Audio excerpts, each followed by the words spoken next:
हमारे देश में तलाक लगातार बढ़ते जा रहे हैं। क्या आम और क्या खास, सबके बीच ये मामले तेजी से बढ़े हैं, लेकिन हाई प्रोफाइल तलाक होते हैं तो खबर बनते हैं।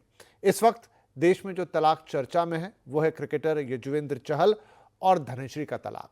लेकिन उनके तलाक से भी ज्यादा चर्चा जिस बात की है वो है एलिमनी, यानी 4 करोड़ 75 लाख की वो रकम जो चहल ने धनश्री को दी है तलाक के बदले। मामला सोशल मीडिया पर भी काफी गर्म है और आम जनता के बीच भी चर्चा का विषय बना हुआ है। जहां एक धड़ा धनश्री को गोल्ड डिगर तक बोल गया है तो दूसरा धड़ा धनश्री के साथ खड़ा नजर आ रहा है।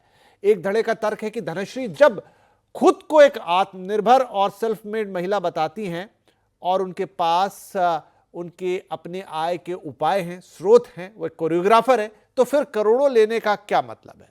तो दूसरी तरफ ये कहने वाले लोग भी हैं कि ये दोनों की आपसी सहमति से हुआ है और जब चहल देने के लिए तैयार हैं तो इस पर इतना हल्ला क्यों करना है। हालांकि तलाक वाले दिन भी याद कीजिए वो तस्वीरें जब वहां पर चहल साहब एक टी शर्ट पहनकर पहुंचे थे, उस पर लिखा हुआ था be your on sugar daddy.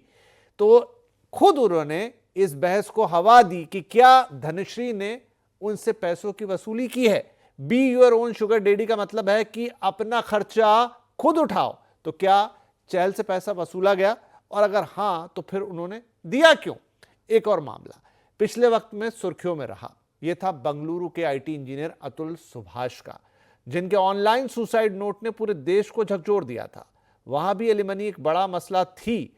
Subhash ने अपने सुसाइड नोट में एलिमनी के लिए अपनी पत्नी, ससुराल वालों, यहां तक कि फैमिली कोर्ट की महिला जज तक गंभीर आरोप लगा दिए थे। दोनों ही मामलों में पूरा सच क्या है इस पर हम दावे से कुछ नहीं कह सकते, लेकिन ऐसे ही मामलों से अब कुछ सवाल सुर्खियां बन गए हैं।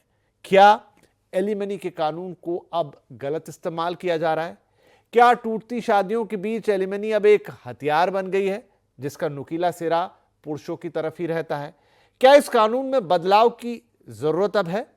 और क्या वक्त आ गया है कि भारत में प्रीनप्शियल एग्रीमेंट या प्रीनिप जिसे कहते हैं उसकी शुरुआत होनी चाहिए?